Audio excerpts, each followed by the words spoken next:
Écoutez, c'est une belle transition vers la fin de notre après-midi. On va avoir Mme Julie Caron-Malenfant, c'est la directrice à l'Institut du Nouveau Monde.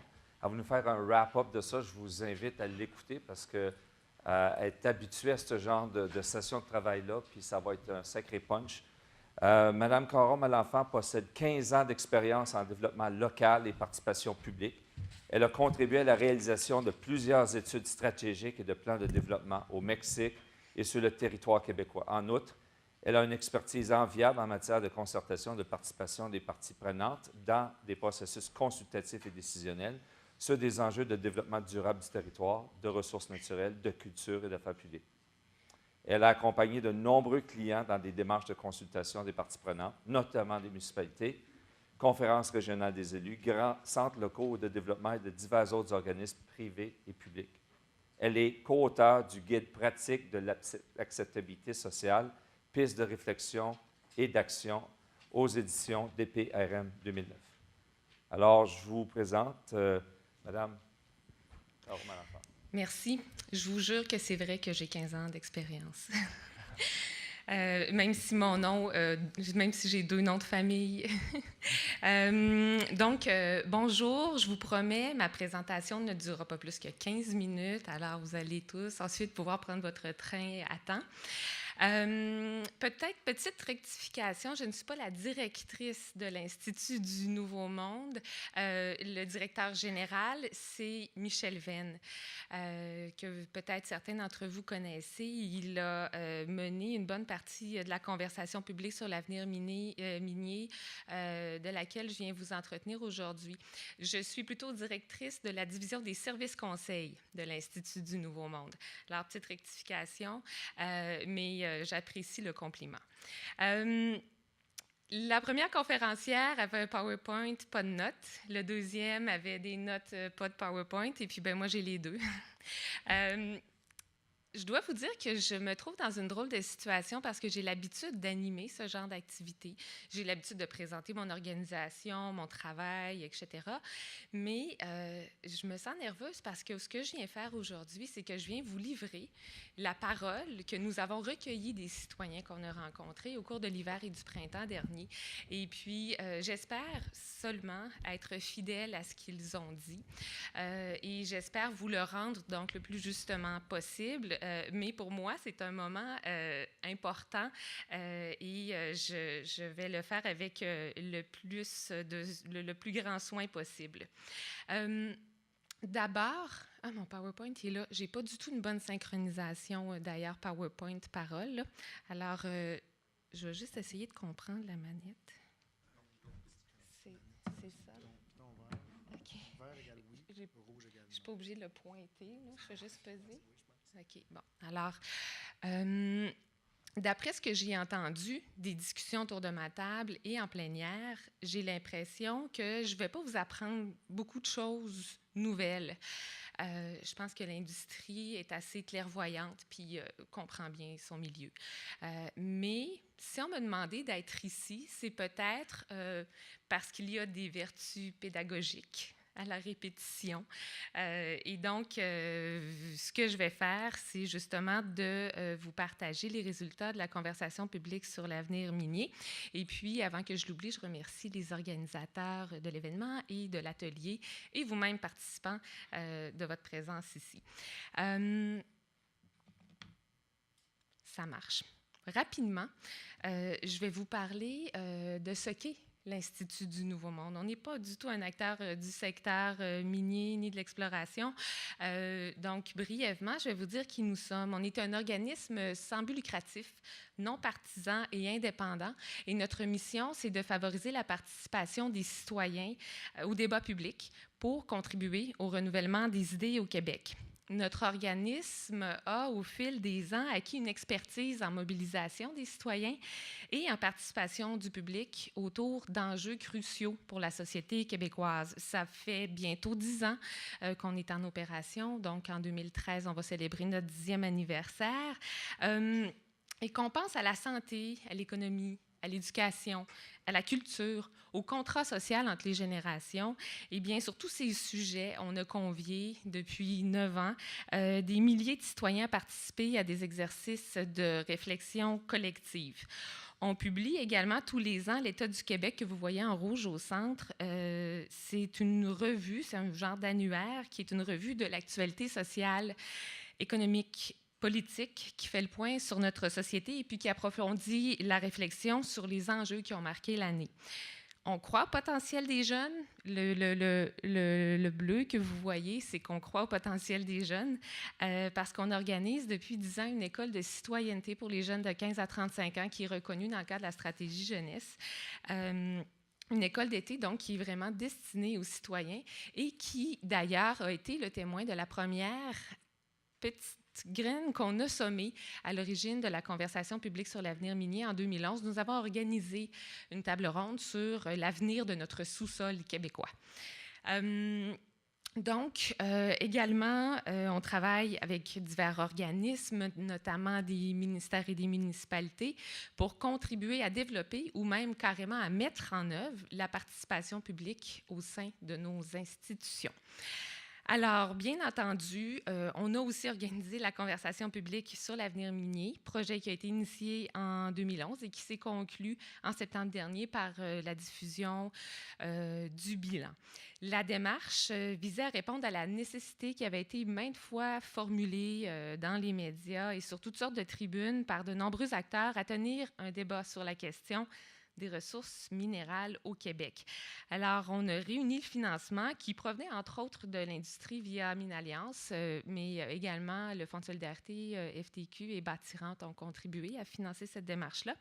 Et on a formé un comité consultatif assez diversifié. M. Durocher, il représentait Investissement Québec. M. Lulin, je crois qu'il est parti, mais qui était là tout à l'heure, en faisait également partie.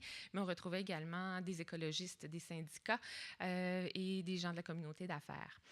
Alors, je vous invite à consulter d'ailleurs notre site web parce que là, je vais vous faire une courte présentation, mais tous les détails sur la démarche, la gouvernance, le financement, la façon dont on a procédé et également tous les résultats détaillés sont disponibles tout à fait gratuitement et très facilement sur notre site web. Je vais vous donner l'adresse tout à l'heure. Alors, les objectifs de la conversation publique sur l'avenir minier étaient les suivants. D'abord, on a voulu produire et rendre disponible au public une information objective et impartiale sur la question minière au Québec. Cette information-là était nécessaire pour atteindre notre deuxième objectif, celui d'offrir aux citoyens une tribune d'expression, d'échange et de recherche de solutions sur l'avenir minier. On ne peut pas discuter de choses qu'on ne comprend pas et qu'on ne connaît pas, d'où l'importance de la documentation. Ensuite, on a dégagé les points de vue, les principaux messages entendus lors des conversations et on en a transmis la teneur dans un bilan qu'on a diffusé largement, mais aussi qu'on a envoyé au gouvernement, à l'industrie et aux acteurs socio-économiques du Québec. L'idée, c'était pas de tenir une consultation publique formelle. C'est pas du tout le mandat de l'INM de faire une consultation publique sur l'avenir minier du Québec. Notre intention, elle était de susciter l'échange libre et l'établissement d'un dialogue ouvert entre les parties sur la question des ressources minérales. Et c'est pour ça qu'on a choisi d'organiser une conversation publique et non pas une consultation publique. Alors, pour atteindre nos objectifs, on a mis en œuvre une démarche qui se déployait en 4 étapes. Donc, on a produit des documents, 6 fascicules également accessibles sur le web, qui font le tour de la question minière. C'est une documentation qui était, en tout cas, parfaitement à jour au mois de juin dernier. On a conçu et déployé une stratégie de communication pour faire connaître la démarche, pour faire connaître la documentation et aussi pour susciter la participation du plus grand nombre aux rencontres qu'on allait organiser. On a organisé une tournée du Québec qui nous a conduits en fait dans 10 villes de 9 régions du Québec, soit Rouyn-Noranda, Chibougamau, Saguenay, Gaspé, Québec, Trois-Rivières, Sept-Îles où on est allé 2 fois, Montréal, Sherbrooke et Val-d'Or. Enfin, la 4e étape ou le 4e volet de la démarche, c'était de mettre en place et d'animer une plateforme de discussion sur le web pour permettre à ceux qui ne pouvaient pas participer aux rencontres de se joindre à la conversation, mais aussi pour permettre à ceux qui ont participé aux rencontres en présentiel, physiquement dans des salles, pour qu'ils puissent poursuivre la conversation sur l'avenir minier. Alors, la démarche, grosso modo, j'ai le détail de la participation, mais quelques chiffres, ça nous a permis de toucher directement 500 participants. Lors des rencontres dans les régions, d'ailleurs, la moitié des participants étaient des citoyens, des professeurs, des gens qui ont aussi toutes sortes d'autres chapeaux dans la vie, mais qui s'identifiaient comme étant des citoyens. L'autre moitié déclarait participer à titre de représentant d'une organisation ou d'une entreprise. D'ailleurs, parmi la moitié des gens qui participaient au nom d'une organisation, il y en avait le tiers qui se sont, en fait, un petit peu plus que le tiers, qui ont dit appartenir à l'industrie minière. Alors, il y a beaucoup plus de gens qui ont été touchés que les participants directs. Il y a également les gens qui ont participé en ligne. Il y a les gens qui ont téléchargé la vidéo qui était disponible en ligne, 9500 téléchargements, 3270 visiteurs uniques sur le site Web, 2000 personnes qui ont pris la documentation et qui l'ont consultée. On a distribué 1000 cahiers du participant, etc. La satisfaction des participants à l'égard des documents préparés du déroulement des séances est assez élevée. On a fait une évaluation auprès de tous les gens qui s'étaient présentés et les chiffres que vous voyez à l'écran en font foi de cette satisfaction.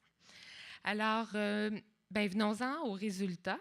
Je vais m'attarder, autant que faire se peut, aux résultats qui touchent plus précisément l'industrie. Je vais peut-être passer un peu plus vite sur les autres aspects. Et je vous répète, de toute façon, le bilan complet est disponible sur le web et j'en ai quelques copies dans mon sac aussi. Les premiers qui se présenteront pourront s'en mériter une. Alors, ce qu'on a entendu et ce que je vais vous rapporter dans les prochaines minutes, ça peut se résumer finalement de la façon suivante. OK, c'est la bonne diapo. Les citoyens québécois sont prêts à apprécier davantage le secteur minier s'il évoluait dans la bonne direction. Les participants reconnaissent que l'industrie a des effets positifs et apporte beaucoup de biens, notamment, par exemple, par la création de bons emplois bien rémunérés. Mais, et je l'ai entendu dans les discussions autour des tables tout à l'heure, les gens, lorsqu'ils pensent aux mines, ils pensent également à un trou, un site orphelin. Ils pensent aussi au pouvoir important que détiennent les propriétaires de claims sur le territoire. Ils pensent aussi à la hausse du coût de la vie. Ce qui fait en sorte que les citoyens sont relativement méfiants à l'égard de l'industrie, mais on sent que cette méfiance, et en fait c'est ce qu'ils disent, ce n'est pas uniquement à l'égard de l'industrie, mais c'est surtout parce qu'ils ne se sentent pas bien représentés par le gouvernement dans la défense de leurs intérêts. Autre constat, les citoyens ne se sentent pas pressés. Ils ne comprennent pas ou ne partagent pas tous l'urgence invoquée par beaucoup d'acteurs du secteur pour justifier une exploitation rapide et massive des ressources minérales. Dans plusieurs villes, on a entendu des gens qui disaient « mais les ressources sont là, ils ne partiront pas, même si on ne les utilise pas tout de suite ». En contrepartie, il y a d'autres participants, parce qu'il n'y avait pas de pensée unique dans les rencontres qu'on organisait. Il y a des participants qui disaient, ben non, c'est maintenant, effectivement, qu'on doit exploiter, parce que c'est maintenant que les conditions du marché sont favorables. Alors, on n'a pas que des consensus non plus qui se sont dégagés de cette rencontre-là, mais c'est des préoccupations qui ont été formulées. Ce qui se dégage en bout de ligne, c'est une volonté, en tout cas des citoyens, d'exercer démocratiquement le contrôle sur l'usage du territoire en se dotant d'une vision d'ensemble du développement minier qui soit prudente et prévoyante. Ensuite, logique de ce que je viens de vous dire, les citoyens demandent à l'État d'assumer ses responsabilités et d'encadrer l'industrie qui, elle, finalement, l'industrie, joue selon les règles du jeu en vigueur. On a aussi entendu que le débat minier fournissait un excellent prétexte actuellement pour réfléchir collectivement au modèle de développement du Québec et de ses régions. Il faut se doter d'une vision globale du développement, c'est ce qu'on a entendu, planifier sur le long terme, considérer aussi les autres potentiels présents et existants sur le territoire. D'ailleurs, à ce sujet-là, on a entendu des points de vue divergents sur la vision du développement qu'on devrait envisager pour le Québec et ses régions. Il y a certains citoyens qui prônent la décroissance et une vision plutôt écologique du développement, alors que d'autres, eux, mettent de l'avant une vision de prospérité et de progrès. Enfin, il y a beaucoup de citoyens qui ont exprimé aussi le sentiment que le volet économique prend le dessus sur toutes les autres dimensions du développement durable lorsqu'il s'agit de penser à l'avenir minier. Ils ont souhaité donc qu'on tienne compte aussi de la valeur de l'environnement, des services offerts par la nature, de la cohésion sociale, de la santé des individus et de la paix sociale dans les communautés qui, parfois, sont déchirées par des projets de développement minier. À ce chapitre, d'ailleurs, les citoyens font appel à la responsabilité sociale des entreprises, d'une part, mais de l'État, d'autre part.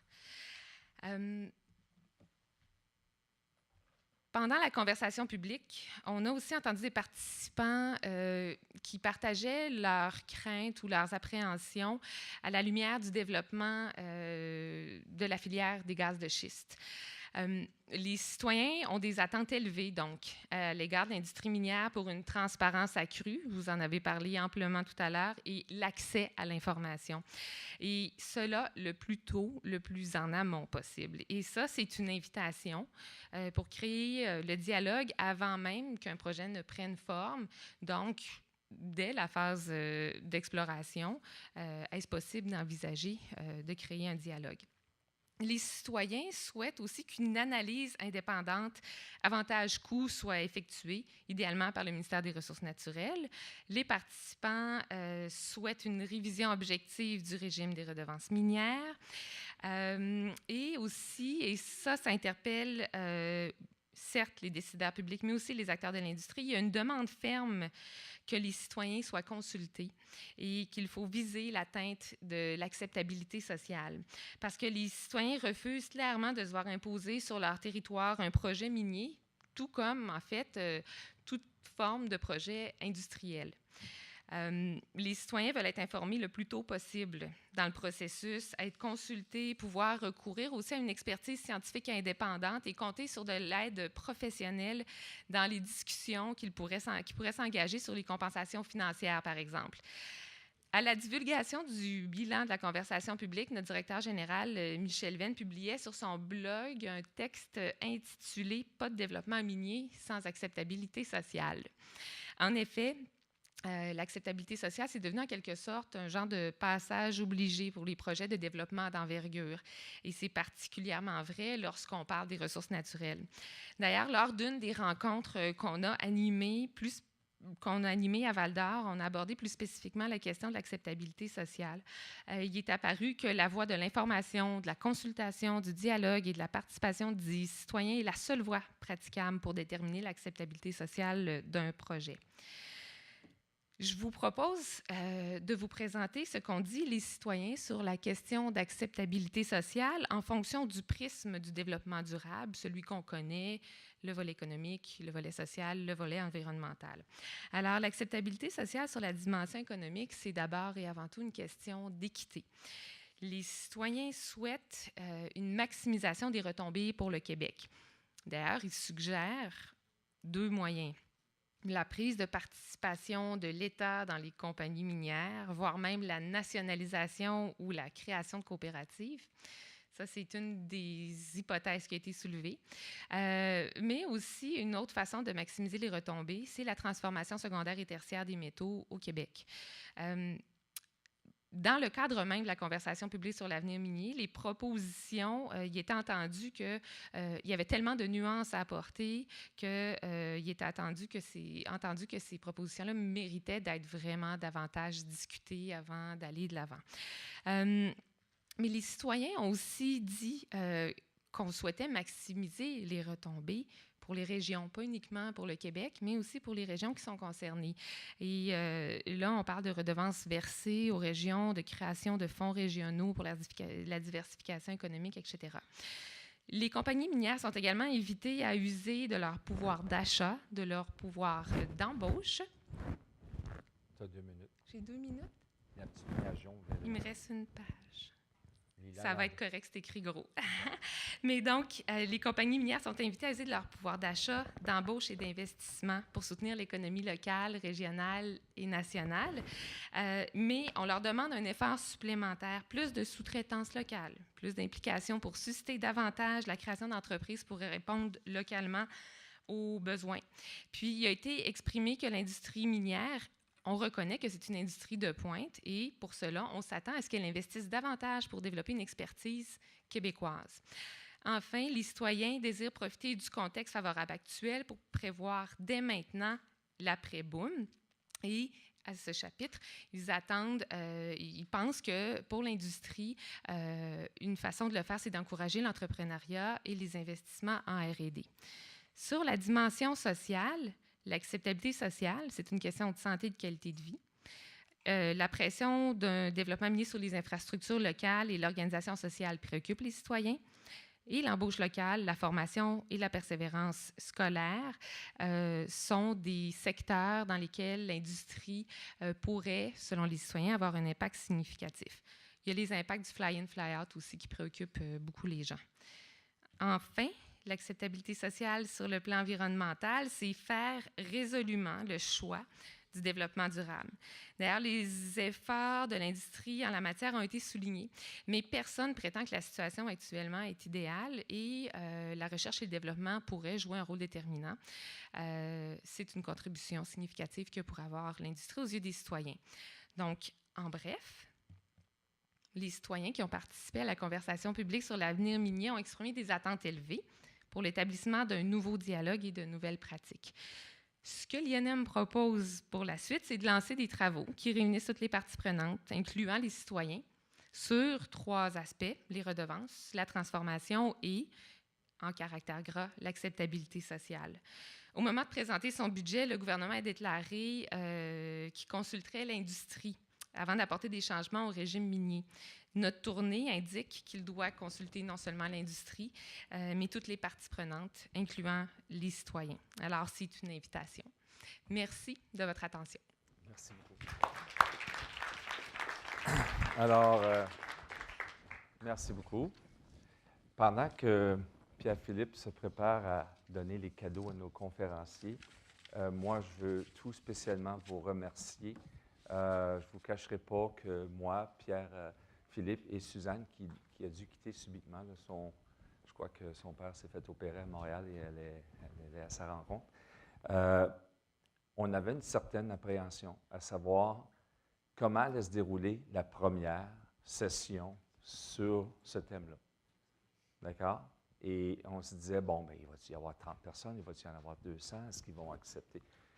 Si vous avez des commentaires à savoir si on faut le répéter, ce genre d'atelier-là, d'une part, ou si on le répète, comment l'améliorer, n'hésitez pas à nous en faire part.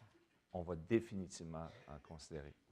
Encore une fois, ce qui s'est déroulé aujourd'hui, c'est anonyme pour les fins de compilation de notes. Et notre souhait, c'est de produire un livrable, c'est-à-dire un document où est-ce que vous allez, ceux qui ont participé vont pouvoir le lire et reconnaître ce qui s'est échangé ici aujourd'hui. Alors, un gros merci de la part de notre organisation et un gros merci, je crois, de la part de moi et Pierre-Philippe. Vous avez été fantastiques et j'aimerais inviter Mme Violaine Lafortune, Andy Baribeau, où elle est, notre récente conférencière? Julie. Ah, mon Dieu! Pour les 3 cadeaux. Pierre-Philippe?